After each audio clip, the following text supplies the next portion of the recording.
नमस्कार दोस्तों, स्वागत है आपका आज के मुख्य समाचार में, जिसमें सबसे पहली और बड़ी खबर में आपको बताएंगे कि अमेरिका ने पाकिस्तान की 6 कंपनियों पर लगाया प्रतिबंध, असुरक्षित परमाणु गतिविधियों को लेकर हुई कार्रवाई। दूसरी ब्रेकिंग न्यूज में जिक्र होगा कि अमेरिका और चीन के बीच में छिड़ सकता है स्पेस वॉर, दुनिया हो सकती है तहस नहस, तीसरा सबसे भ्रष्ट संस्थान। चौथी ब्रेकिंग न्यूज में आपको बताएंगे कि चीन को भूल जाए एलोन मस्क, वरना भारत में नहीं होगी एंट्री, नितिन गडकरी ने कर दिया साफ। और पांचवी ब्रेकिंग न्यूज में आपको बताएंगे कि डोभाल के मिशन मध्य एशिया से घबराया पाकिस्तान, सार्क पर बड़ा दाव खेलने की तैयारी में सहवाज। दोस्तों, हर एक खबर की गहराई में आपको ले जाएंगे, लेकिन उससे पहले अगर आपको विदेश की सेना और पीएम मोदी पर पूरा भरोसा है तो वीडियो को लाइक, चैनल को सब्सक्राइब और बेल आइकन जरूर दबाएगा। दोस्तों, रुक करते हैं सबसे पहली और बड़ी खबर की तरफ। अमेरिका ने पाकिस्तान की 6 कंपनियों पर लगाया प्रतिबंध, असुरक्षित परमाणु गतिविधियों को लेकर हुई कार्रवाई। जी हां दोस्तों, पाकिस्तान की 6 कंपनियों पर अमेरिका ने बैन लगा दिया है। इन कंपनियों पर आरोप है कि वो पाकिस्तान के परमाणु और मिसाइल कार्यक्रम के लिए उपकरणों की आपूर्ति कर रही थी। अमेरिका ने कहा कि ये कंपनियां पाकिस्तानी परमाणु कार्यक्रम को तकनीक देकर उसके लिए खतरा पैदा कर रही थी। बाइडेन प्रशासन ने पाकिस्तान की खतरनाक परमाणु तकनीक देने वाले 6 कंपनियों पर बैन लगा दिया है। अमेरिका ने 24 कंपनियों के निर्यात पर रोक लगाते हुए कहा कि ये कंपनियां रूस को सैन्य या रक्षा उद्योग में मदद कर रही थी। बाइडेन प्रशासन ने कहा कि ये कंपनियां पाकिस्तान के असुरक्षित परमाणु कार्यक्रम के सामानों की आपूर्ति कर खतरा पैदा कर रही थी। रुक करते हैं अगली ब्रेकिंग न्यूज की तरफ। अमेरिका और चीन के बीच छिड़ सकता है स्पेस वॉर, दुनिया हो सकती है तहस नहस। यहाँ दोस्तों, दक्षिण चीन सागर में अपनी हरकतों से दुनिया भर को टेंशन देने वाला चीन अब अंतरिक्ष में भी दादागिरी पर उतर आया है। दरअसल पिछले कुछ वर्षों में चीन ने अंतरिक्ष के क्षेत्र में जबरदस्त उपलब्धियां हासिल की हैं और इससे अमेरिका भी हैरान रह गया है। अभी तक अंतरिक्ष में अमेरिका एक छत्र राज करता आ रहा था, मगर चीन ने अमेरिका के सामने ऐसी चुनौतियां पेश कर दी है कि नासा के वैज्ञानिक भी दंग रह गए हैं। अंतरिक्ष के क्षेत्र में चीन लगातार नई और बड़ी उपलब्धियां अपने नाम करता जा रहा है। चीन की अंतरिक्ष में बढ़ती दादागिरी ने अमेरिका के साथ स्पेस मिलिट्री वॉर की आशंका को प्रबल कर दिया है। अगर ऐसा हुआ तो इसका खामियाजा पूरी दुनिया को भुगतना पड़ सकता है। चीन और अमेरिका के बीच स्पेस मिलिट्री वॉर होने का मतलब है पूरी दुनिया की उपग्रह प्रणालियों का ध्वस्त हो जाना। ये एक ऐसा खतरा है जिससे दुनिया का कोई भी देश अछूता नहीं रह सकता। अभी तक सिर्फ अमेरिका के पास ही स्पेस मिलिट्री थी। रूस भी इस क्षेत्र में थोड़ा बहुत उपलब्धि हासिल कर चुका है, मगर अब चीन ने भी स्पेस मिलिट्री के क्षेत्र में खुद को बेहद मजबूत कर लिया है। वो अंतरिक्ष में भी कई मिसाइलों का गुपचुप तरीके से परीक्षण कर रहा है। रुक करते हैं अगली ब्रेकिंग न्यूज की तरफ। पाकिस्तान की पुलिस सबसे ज्यादा भ्रष्टाचारी, न्यायपालिका भी पीछे नहीं, तीसरा सबसे भ्रष्ट संस्थान। जी हां दोस्तों, ट्रांसपेरेंसी इंटरनेशनल पाकिस्तान द्वारा राष्ट्रीय भ्रष्टाचार धारणा सर्वेक्षण 2022 की रिपोर्ट के अनुसार पाकिस्तान की पुलिस सबसे ज्यादा भ्रष्टाचारी है और इसके बाद टेंडरिंग और ठेकेदारी का स्थान है, जबकि न्यायपालिका देश का सबसे तीसरा भ्रष्ट संस्थान है और वहीं चौथे स्थान पर सबसे ज्यादा भ्रष्टाचार शिक्षा क्षेत्र में बताया गया है। दोस्तों, आपको बता दें कि ट्रांसपेरेंसी इंटरनेशनल पाकिस्तान के द्वारा राष्ट्रीय भ्रष्टाचार धारणा सर्वेक्षण 2022 में लोगों से पाकिस्तान में विभिन्न विभागों और संस्थाओं को रैंक करने के लिए कहा, जहां अनियमितताएं और रिश्वतखोरी देखी गई है। विभिन्न क्षेत्रों को लोगों के जवाब के आधार पर पुलिस विभाग ने भ्रष्टाचार के मामले में पहला स्थान हासिल किया है। तो दोस्तों, पाकिस्तान एक ऐसा मुल्क बन चुका है जहां पर सबसे ज्यादा भ्रष्टाचार पाकिस्तान की पुलिस में है और भ्रष्टाचार से कोई संस्था अछूता नहीं है। तीसरा सबसे भ्रष्ट संस्था यहां पर न्यायपालिका बन चुकी है। रुक करते हैं ब्रेकिंग न्यूज की तरफ। चीन को भूल जाए एलोन मस्क, वरना भारत में एंट्री हो जाएगी मुश्किल, नितिन गडकरी ने कहा 2 टूक। जी हां दोस्तों, आपको बता दें कि केंद्रीय परिवहन मंत्री नितिन गडकरी ने एलोन मस्क की कंपनी टेस्ला को भारत में एंट्री करने को लेकर एक शर्त रख दी है। दरअसल नितिन गडकरी ने टेस्ला के भारत में एंट्री करने की बात पर एक टीवी प्रोग्राम में कहा कि एलोन मस्क भारत में तभी आ सकते हैं जब वो टेस्ला कारों की मैन्युफैक्चरिंग भारत में ही करेंगे। नितिन गडकरी ने एलन मस्क के सामने भारत सरकार की ये शर्त रखी है। उन्होंने टेस्ला की यूनिट भारत में लगाने की बात फिर से दोहराते हुए एलन मस्क के स्वागत में कहा कि आपकी एंट्री भारत में तब तक पॉसिबल नहीं है जब तक आप चीन में कार मैन्युफैक्चर करेंगे और भारत में केवल मार्केटिंग में छूट चाहेंगे। नितिन गडकरी ने एलन मस्क को कहा कि अगर वो भारत में भी टेस्ला की गाड़ियों की मैन्युफैक्चरिंग यूनिट लगाएंगे तभी उन्हें भारत में मार्केटिंग करने की छूट और बेनिफिट्स मिलेंगे। उन्होंने बताया कि भारत की ऑटोमोबाइल इंडस्ट्री 7.5 लाख करोड़ की है और वो चाहें तो भारत नंबर 1 मैन्युफैक्चरिंग हब बन जाएगा। नितिन गडकरी ने कहा कि ऑटोमोबाइल इंडस्ट्री सरकार का सबसे ज़्यादा जीएसटी का भुगतान करती है। यह नहीं, इस सेक्टर ने देश के 4 करोड़ लोगों को रोजगार उपलब्ध करवाया है। रुक करते हैं ब्रेकिंग न्यूज़ की तरफ। अजीत डोभाल के मिशन मध्य एशिया से घबराया पाकिस्तान, शार्क पर बड़ा दांव खेलने की तैयारी में शहबाज शरीफ। जी हाँ दोस्तों, भारत के जेम्स बॉन्ड कहे जाने वाले राष्ट्रीय सुरक्षा सलाहकार अजीत डोभाल के मिशन मध्य एशिया से पाकिस्तान की शहबाज शरीफ सरकार टेंशन में आ गई है। यही वजह है कि अब पाकिस्तानी प्रधानमंत्री शहबाज शरीफ ने लंबे अंतराल के बाद दक्षिण एशियाई देशों के संगठन सार्क का राग अलापना शुरू कर दिया है। यही नहीं, कश्मीरी आतंकियों को पालने वाले पाकिस्तान ने उल्टा भारत पर आतंकवादी गतिविधियों में शामिल होने का आरोप मढ़ दिया है। पाकिस्तान ने यह बयान ऐसे समय पर दिया है जब राष्ट्रीय सुरक्षा सलाहकार अजीत डोभाल ने पाकिस्तान के बेहद करीबी मध्य एशियाई देशों के राष्ट्रीय सुरक्षा सलाहकारों के साथ पहली बार विशेष बैठक की है। डोभाल की इस बैठक में कजाकिस्तान, किर्गिस्तान, ताजिकिस्तान और उज्बेकिस्तान के राष्ट्रीय सुरक्षा सलाहकारों ने हिस्सा लिया। तुर्कमेनिस्तान के राजदूत भी इस बैठक में मौजूद थे और इस बैठक में डोभाल ने कहा कि आतंकवाद के लिए पैसा खून की तरह है और इसे रोकना प्राथमिकता होना चाहिए। रुक करते हैं अगली ब्रेकिंग न्यूज की तरफ। ये दशक भारत का होगा, तेजी से बढ़ रही हमारी अर्थव्यवस्था, बोले रक्षा मंत्री राजनाथ सिंह। जी हाँ दोस्तों, देश के रक्षा मंत्री राजनाथ सिंह ने एजेंडा आज तक के मंच पर शिरकत की और इस दौरान उन्होंने कई मुद्दों पर चर्चा की। रक्षा मंत्री राजनाथ सिंह ने कहा कि हमारी अर्थव्यवस्था तेजी से बढ़ रही है। उन्होंने कहा कि 1949 में चीन में क्रांति हुई तो उनकी जीडीपी भारत से कम थी। चीन में साम्यवादी सोच और भारत में समाजवादी सोच हावी थी। 80 के दशक में चीन ने करवट ली और कई आर्थिक सुधार किए। फिर हमने भी आर्थिक सुधार किए, लेकिन चीन ने बड़ी छलांग लगाई। फिर साल 2014 में भारत में सत्ता बदली और नरेंद्र मोदी प्रधानमंत्री बने और जब वो पीएम बने तो देश दुनिया की 9वीं सबसे बड़ी अर्थव्यवस्था थी, लेकिन आज भारत की अर्थव्यवस्था $3.5 ट्रिलियन के साथ दुनिया की टॉप 5 अर्थव्यवस्था बन गई है। दोस्तों, रुक करते हैं अगली ब्रेकिंग न्यूज की तरफ। एलएसी के करीब चीन के कब्जे से देश की जमीन को बचा रही सेना। जी हाँ दोस्तों, आपको बता दें कि देश की जमीन को चीन के कब्जे से बचाने के लिए भारतीय सेना ने नया प्लान बनाया है। सेना अब इन इलाकों तक टूरिज्म का विकास कर रही है जहाँ अभी तक कोई आम नागरिक पहुँच नहीं पाता था। दरअसल इन इलाकों में सेना ने टूरिज्म स्पॉट बना दिया है। सेना ने वास्तविक नियंत्रण रेखा के करीब सिक्किम से लेकर अरुणाचल के पूर्वी छोर तक एक बड़ा एडवेंचर टूरिज्म अभियान चलाया है। सेना के अधिकारियों ने बताया कि पिछले 3 महीने में कई टूरिज्म कैंपेन चलाए गए और इन अभियानों में 16,500 फीट की ऊंचाई पर 6 माउंट क्लाइंबिंग, 700 किलोमीटर के 7 ट्रैकिंग अभियान, 6 घाटियों में 1000 किलोमीटर से ज़्यादा 6 साइकिलिंग अभियान और 3 नदियों में 132 किलोमीटर के 3 वाटर राफ्टिंग अभियान शामिल थे। रुक करते हैं कि ब्रेकिंग न्यूज़ की तरफ। पीएम मोदी की सशक्त आर्थिक नीतियों के चलते भारत की अर्थव्यवस्था मजबूती पर। जी हाँ दोस्तों, आपको बता दें कि हाल ही में वर्ल्ड बैंक ने भारत की मजबूत आर्थिक स्थिति को देखते हुए अपने साल 2022-23 के सकल घरेलू उत्पादन के पूर्वानुमान में बदलाव कर इसे 6.5% से बढ़ाकर 6.9% कर दिया है। और इस समाचार से फिर से बात की पुष्टि हो गई है कि मोदी सरकार के नेतृत्व में भारत की अर्थव्यवस्था निरंतर मजबूती की ओर आगे बढ़ रही है।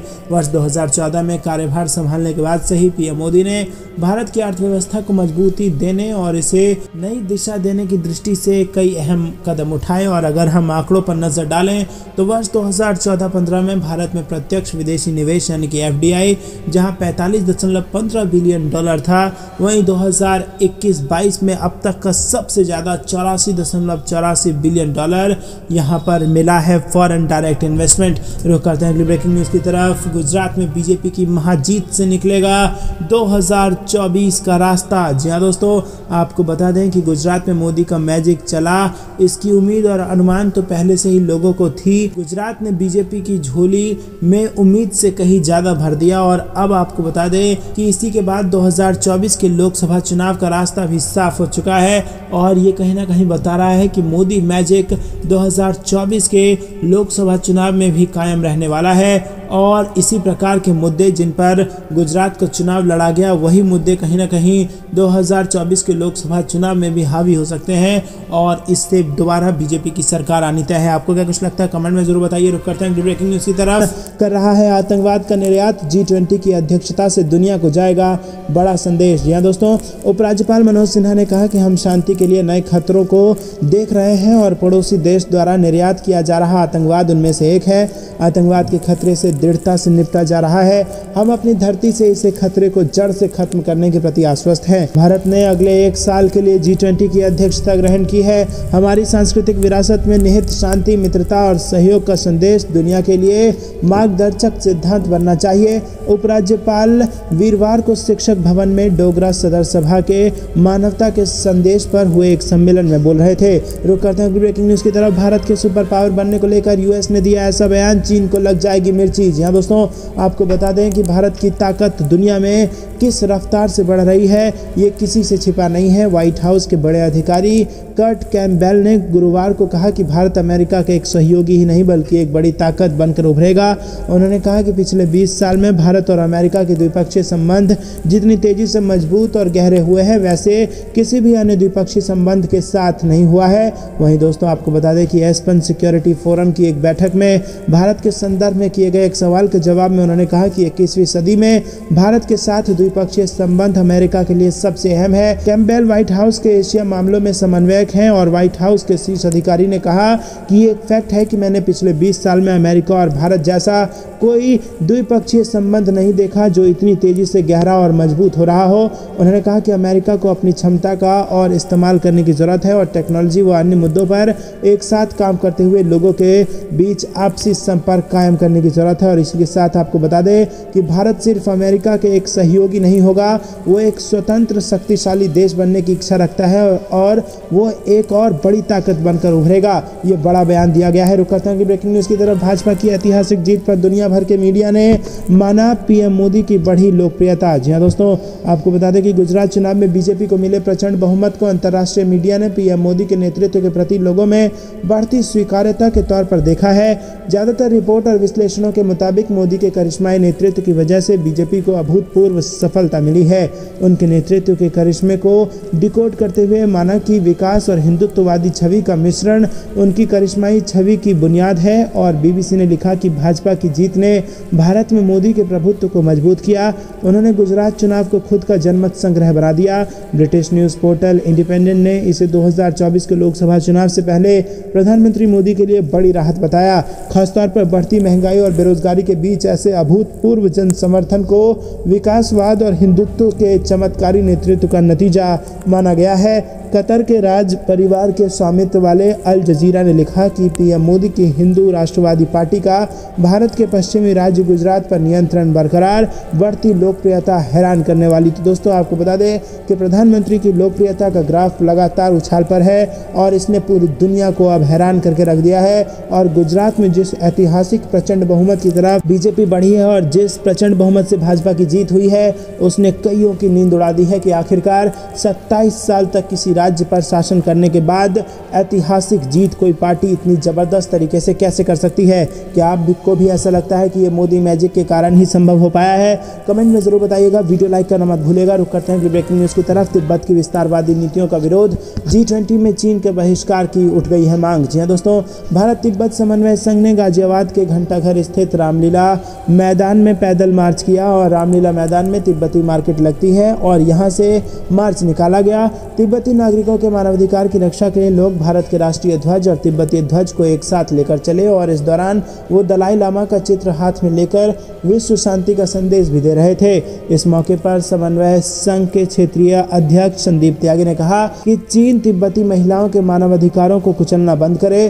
तिब्बत में अगली पीढ़ी को जबरन मंदारिन भाषा पढ़ना बंद होना चाहिए और ये तिब्बती साहित्य संस्कृति को समाप्त करने वाला षड्यंत्र रचा गया है। संपूर्ण विश्व को इसका विरोध करना करना चाहिए। रुक करते हैं अगली ब्रेकिंग न्यूज़ की तरफ। भारत संग रिश्तों पर पाकिस्तान ने दिखाई आंख तो तालिबान ने निकाला इसका तोड़, अजीत डोभाल को दिया ये बड़ा संदेश। जी हाँ दोस्तों, अफगानिस्तान और भारत के बीच रिश्तों पर लगातार आंखें दिखा रहे पाकिस्तान को तालिबानी सरकार बड़ा झटका देने जा रही है। तालिबान सरकार ने व्यापार के लिए ईरान में भारत के बनाए चाबहार पोर्ट के इस्तेमाल का समर्थन किया है और यही नहीं, तालिबानी सरकार ने यह भी कहा है कि वो इस दिशा में सभी सुविधाएं देने के लिए तैयार है। तालिबानी विदेश मंत्रालय ने चाबहार पोर्ट को उत्तर दक्षिण अंतर्राष्ट्रीय ट्रांसपोर्ट कॉरिडोर में शामिल किए जाने का स्वागत किया है। तालिबान का यह बयान राष्ट्रीय सुरक्षा सलाहकार अजीत डोभाल के मध्य एशियाई देशों के साथ अहम बैठक से ठीक पहले सामने आया। उत्तर दक्षिण अंतर्राष्ट्रीय ट्रांसपोर्ट कॉरिडोर भारत की आर्थिक राजधानी मुंबई को रूस की राजधानी मॉस्को से जोड़ता है और ये ईरान तथा अजरबैजान से होकर जाता है। वहीं दोस्तों, बयान न्यूज़ के मुताबिक तालिबानी बयान में कहा गया है कि वो इस संबंध में सभी जरूरी सुरक्षा और सुविधाएं देने के लिए तैयार है। रुक करते हैं अगली ब्रेकिंग न्यूज़ की तरफ। पहाड़ों पर बर्फबारी से उत्तर भारत में पारा और गिरा, दक्षिण के कई राज्यों में जमकर बरसेंगे बादल। देश भर के मौसम का हाल आपको बता दें दोस्तों कि देश में कई हिस्सों में ठंड बढ़ने का सिलसिला जारी है। उत्तर भारत के ज़्यादातर हिस्सों में तापमान में गिरावट आने के बाद कपकपी बढ़ने लगी है। मौसम विभाग के मुताबिक अगले कुछ दिनों में उत्तर भारत के हिस्सों में पारा और नीचे आएगा और कई जगहों पर कोहरे का असर दिखने लगा है। उधर दक्षिण भारत के राज्यों में अभी बारिश से राहत नहीं है। पहाड़ी प्रदेशों हिमाचल प्रदेश, उत्तराखंड, जम्मू कश्मीर और लद्दाख के ऊंचाई वाले इलाकों में हो रही बर्फबारी की वजह से मैदानी इलाकों के तापमान में भी गिरावट दर्ज की जा रही है। दिल्ली एनसीआर में भी ठंड का मौसम अपना असर दिखाने लगा है। शुक्रवार को दिल्ली में सुबह के वक्त हल्का कोहरा भी देखने को मिल सकता है। दिल्ली में न्यूनतम तापमान 8 डिग्री और अधिकतम तापमान 26 डिग्री सेल्सियस रहेगा। दिल्ली में गिरते पारा के साथ ही प्रदूषण बढ़ने का खतरा बना हुआ है। दिल्ली की वायु गुणवत्ता खराब श्रेणी में दर्ज की गई है।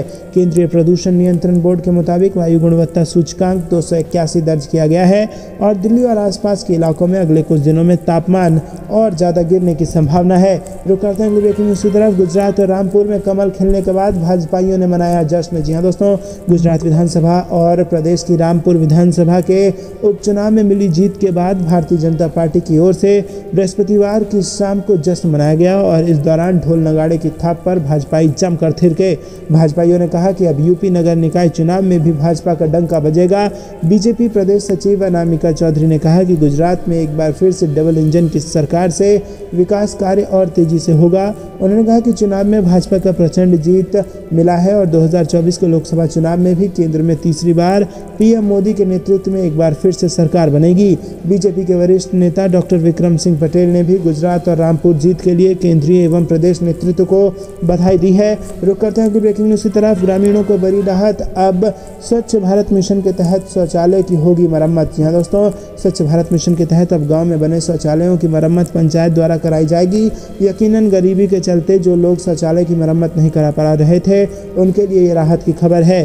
स्वच्छ भारत अभियान के तहत शौचालय की मरम्मत 15वें वित्त के टाइड फंड से कराई जाएगी और सरकार के इस फैसले से टूट रहे शौचालयों की मरम्मत होने के साथ ही उनका उपयोग भी होने लगेगा। रुक करते हैं अगली ब्रेकिंग न्यूज़ की तरफ। मिशन हेड पर हमले के बाद पाकिस्तान ने अफगानिस्तान में बढ़ाई अपने राजनयिकों की सुरक्षा। जी हाँ दोस्तों, पाकिस्तान ने गुरुवार को कहा कि उसने पिछले हफ्ता काबुल में अपने मिशन हेड की हत्या के प्रयास के बाद अफगानिस्तान में अपने राजनयिकों की सुरक्षा बढ़ा दी है।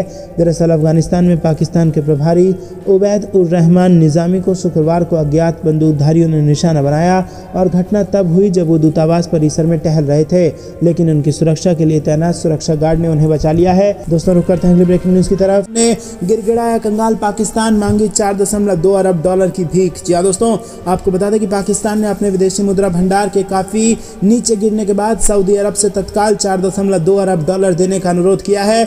नए सेना प्रमुख के सऊदी अरब की अपनी आगामी पहली यात्रा के दौरान राहत पैकेज हासिल करने में भूमिका निभाने की उम्मीद है। द एक्सप्रेस ट्रिब्यून ने मंत्रालय के एक बयान का हवाला देते हुए बताया कि वित्त मंत्री इशाक डार ने सऊदी राजदूत नवाफ बिन सईद अल मल्की के साथ एक बैठक के दौरान यह अनुरोध किया। पाकिस्तान की तरफ से मदद की गुहार ऐसे समय में लगाई गई है जब उसके दोस्त चीन के मुखिया राष्ट्रपति शी जिनपिंग पहली बार सऊदी अरब को यात्रा पर रियाद पहुंचे थे। रुक करते हैं अगली ब्रेकिंग न्यूज़ की तरफ। पाकिस्तान नीचता पर उतरा, भारत की शान, अभिनंदन का उड़ाया मजाक। बेन स्टोक्स की प्रेस कॉन्फ्रेंस में बवाल। जी हाँ दोस्तों, आपको बता दें कि इंग्लैंड ने रावलपिंडी क्रिकेट स्टेडियम में पाकिस्तान के खिलाफ पहले टेस्ट के पहले ही दिन न केवल 506 रन ठोके बल्कि 4 बल्लेबाजों ने शतक जड़े और ये किसी भी टेस्ट मैच के पहले दिन में बनने वाला सबसे विशाल स्कोर था। दुनिया भर में पाकिस्तानी टीम और कप्तान बाबर आजम की थू-थू हुई। बात यहीं खत्म नहीं हुई। जो रूट ने तो दूसरी पारी में पाकिस्तानी गेंदबाजों को बाएं हाथ से खेलते हुए बतलाने में कोई कसर नहीं छोड़ी कि तुम्हारे गेंदबाज के लिए मेरा बायां हाथ ही काफ़ी है। बावजूद इसके पाकिस्तान को शर्म नहीं आई। पाकिस्तानी पत्रकारों को अपनी टीम के प्रदर्शन पर जहां शर्म आनी चाहिए थी, वहीं प्रेस कॉन्फ्रेंस में ऐसी नीच हरकत कर दी जो कम से कम बेन स्टोक्स को अगर पूरी बात पता चले तो उन्हें भी नागवार गुजरेगा। बात है मैच के आखिरी दिन इंग्लैंड की जीत के बाद का। इंग्लैंड के कप्तान बेन स्टोक्स जीत के बाद प्रेस कॉन्फ्रेंस में मीडिया से रूबरू हो रहे थे।